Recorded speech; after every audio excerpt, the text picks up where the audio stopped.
I'm Ekta Gupta, a behavioral skills trainer at Prime Talent and your host for this session. Prime Talent is a London-based organization with nearly 10 years of experience in bridging the tech skills gap through specialized training in cloud computing and business analysis. We are passionate about equipping individuals for success and helping business access skilled, future-ready professionals. We are here today to discover why sustainability skills are in high demand and how our free 6-week IEMA, that is Institute of Environmental Management and Assessment accredited Green Skills program, can open doors to new career paths. To be held in Notting Dale with hybrid support, it's fully funded for Kensington and Chelsea residents for all those who are above 18 years of age. I'm looking forward to an inspiring session with Nadia Rohregger, who is Assistant Project Manager at Lancaster West Neighbourhood Team, whose hands-on work in community engagement and public sector innovation at the Royal Borough of Kensington and Chelsea brings a unique and ground perspective. Nadia will explore how equipping yourself with practical sustainability skills can spark real transformation, whether you are navigating a career shift or looking to amplify your impact within your current role. Let's extend a gracious welcome to Nadia. Hi, Nadia. Would you like to add something? Hi, morning all. Thank you for joining this webinar. Very excited to talk about our incredible 6-week course that we're having in partnership with Prime Talent. And thank you for the lovely introductions. Looking forward to the rest of our conversation. Grand. So let's go ahead with the first question of the day. Nadia, why is it important for organizations, especially in the public sector, to invest in sustainability training for their workforce? Yeah, definitely great question. I think in terms of this question, I think there's two strands of it that are important to explore. So I think you kind of have that organizational benefit in terms of when it comes to kind of compliance and risk management, with kind of evolving environmental laws and global commitments, having trained employees can help ensure compliance and reduce legal and reputational risks. And also when it comes to things like policy implementation, having staff that understand sustainability practices and principles will allow kind of effective design and implemented policy to occur, and also for those green policies to be monitored and regulated. And then, of course, there are also those kind of cost efficiency side of things. So sustainable practices will often lead to long-term savings through energy efficiency, waste reduction, and smarter procurement. And actually, all of those kind of three factors I've just mentioned are things that our 6 weeks course will kind of train and cover. So it will teach you about that legislation, policies and frameworks, and also how to create sustainability strategies in the public sector. And then I think the second side of it that kind of dovetails in with that is the employee benefit. So having that leadership by example, seeing that the public institutions are the ones that kind of set the tone for national and local sustainability efforts. So seeing that your employer is investing in this kind of training suggests that they're kind of trying to lead with integrity and knowledge, which is great for employees to see. And then also that kind of public trust and engagement side. So having a well-informed workforce can mean that there's better engagement with communities and stakeholders when it comes to sustainability initiatives. So your employees feel more confident when they're doing that. And actually that kind of community engagement and behavioural change and stakeholder management side of things is also something that we are covering in the course. Quite a timely and thoughtful perspective, I would say. Yeah. My next question would be, what are the most critical skills a learner should develop in this course to be job ready in sustainability sector? Yeah, so I think that's a great question. I think if I might kind of start listing a few skills, it might seem a bit daunting for some of the learners that have subscribed to the course, but I just want to kind of iterate that everything I kind of say following up from this are all like kind of skills that we want to be growing over the 6 weeks, and they're kind of developed within the course material and curriculum. So hopefully learners will feel as though they can say that they've developed these skills over the 6 weeks. But I think the key skills would be, I guess, kind of, as I've mentioned before, that knowledge about that legal framework and sustainability as a whole. So that policy and regulatory knowledge, having that familiarity with local and global sustainability frameworks, environmental laws and compliance, and also knowing about kind of government policies on sustainability and other standards can really help with that compliance when it comes to organizations.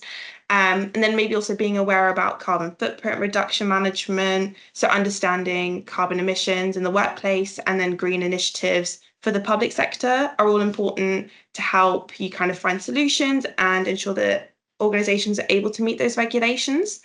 I think secondly, that kind of evidence-based decision making is really important. So having that kind of data literacy, so the ability to kind of interpret sustainability metrics, carbon footprints, and other key reporting frameworks. And then also how we can use KPIs and other reporting methods to kind of drive that sustainable decision making, I think is really great. And then I think finally having that ability to deliver behavior change. So part of that being project management skills. So being able to kind of lead and support green initiatives and then implement and drive forward projects and change. And I think as part of that, you need to be able to have that communication and advocacy. So being able to translate complexity. So with sustainability issues, a lot of that can be quite complex or a bit abstract. So being able to kind of put that into kind of actionable insights for diverse audiences is really important. And being able to kind of encourage sustainable culture and have effective communication strategies are all really great.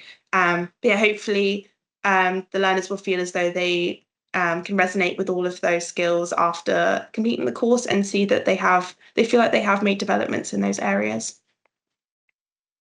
An invaluable breakdown indeed. So Nadia, how will this role of green skills evolve in public sector sustainability journey as a whole? And how are digital tools being incorporated in it?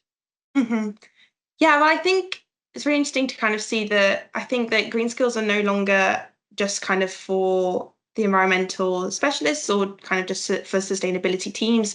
I feel as though although that's so integral and really important, and they're kind of the ones that really are leading and have that insight, I think it's also becoming essential across every role as well. I think as governments lead towards those kind of net zero and climate resilience targets, they will see, skills will have to be embedded in everyday kind of decision making. And as you mentioned, those digital tools are kind of being powered by data and digital tools, and as a part of kind of that strong commitment to equity. So I think it's about it will be about transforming the entire system. But I think kind of airing onto the more kind of specifics around digital tools and green technologies, I think they are becoming really useful in public sector sustainability efforts.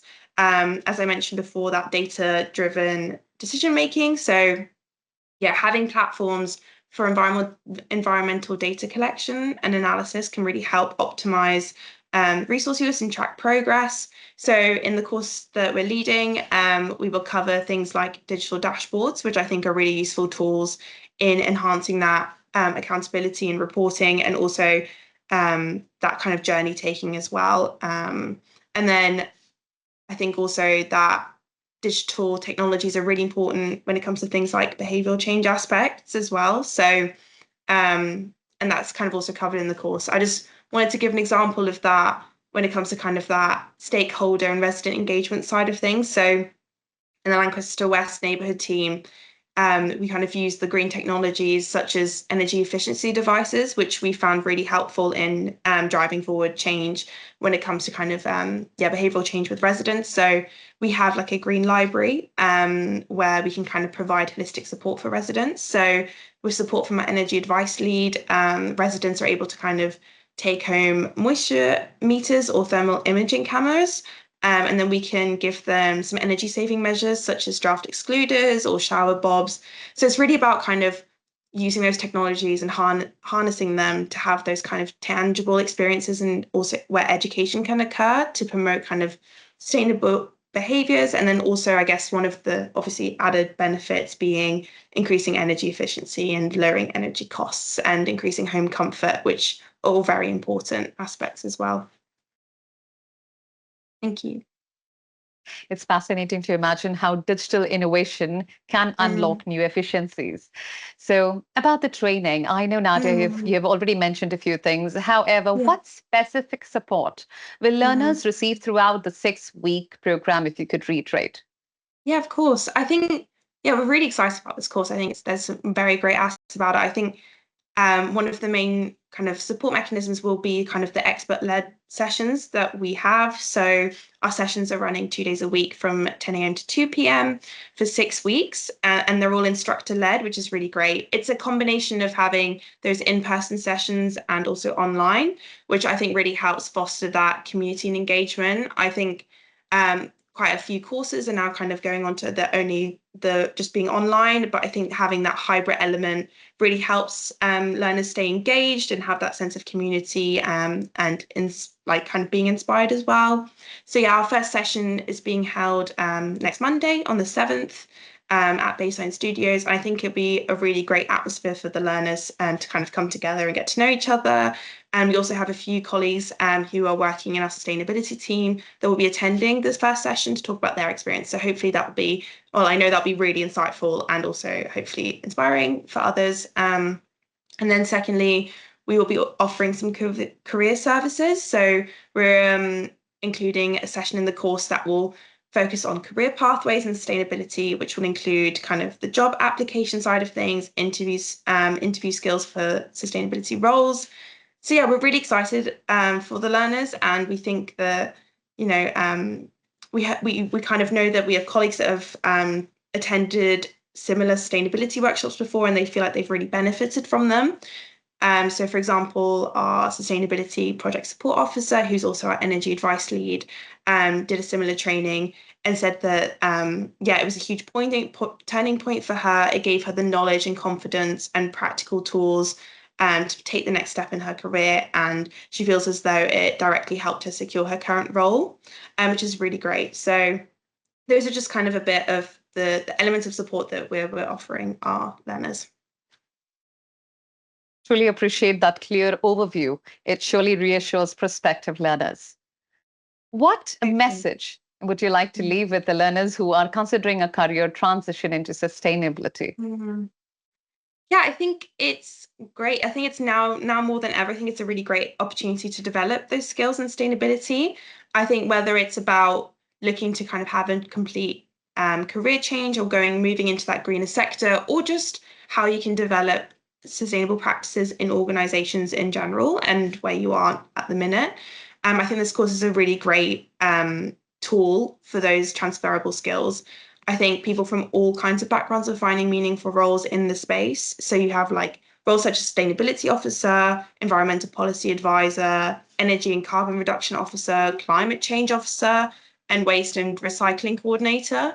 Obviously, these are really specific, but I think it just kind of gives a range of the different types of roles that are available. I think they are kind of, they're ever growing, and it's kind of a developing market. I think, as you mentioned at the start of this, you will be, leaving at the end of it with the IEMA environmental sustainability skills for the workforce certification, which is really great. It's a great way to evidence the insight that you can bring for employers, and it's a really impressive thing to have on a CV. So yeah, I think overall, it's a great opportunity. Obviously, as you mentioned at the start, it's free, it's fully funded, and hopefully learners will feel as though they've benefited a lot from going on it. Beautifully said. That's an inspiring call to action for anyone at a crossroads. So, Nadia, we have just opened a platform for audience queries. Let's begin with the first one. Can I do this course if I live in Hackney?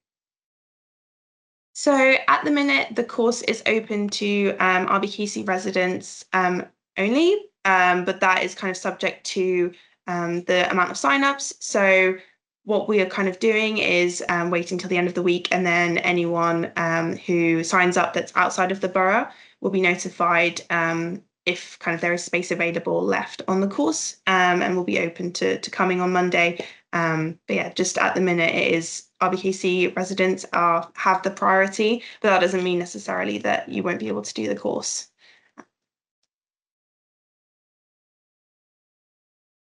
Then we have, hi Nadia, I just live outside the Royal Borough of Kensington and Chelsea. It's a commute of 30 to 40 minutes. I'm eligible for this course. Is it? So I think it's a similar answer. It's great that there's so many people that are interested in it, and it's really good insight for us as well to see that this is something that could be delivered kind of in a wider aspect. But just in terms of, I guess, because of some sort of, for funding reasons and that kind of thing. As I mentioned before, we're kind of looking at RBKC residents as kind of the priority, and then with spaces available, we will extend that out. So we'll have to keep people updated on that, but we should be known by the end of the week at the latest, if that's the case. It's good to see that we have so many enthusiasts, and definitely that gives an inducement to expand. Definitely.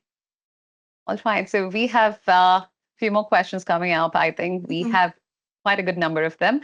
Hi, are there links with local employers or councils for potential job placements? So we are kind of working with at Lancaster West Neighbourhood Team, we have our employment and training hub that we do in partnership with the Lancaster West Resident Association.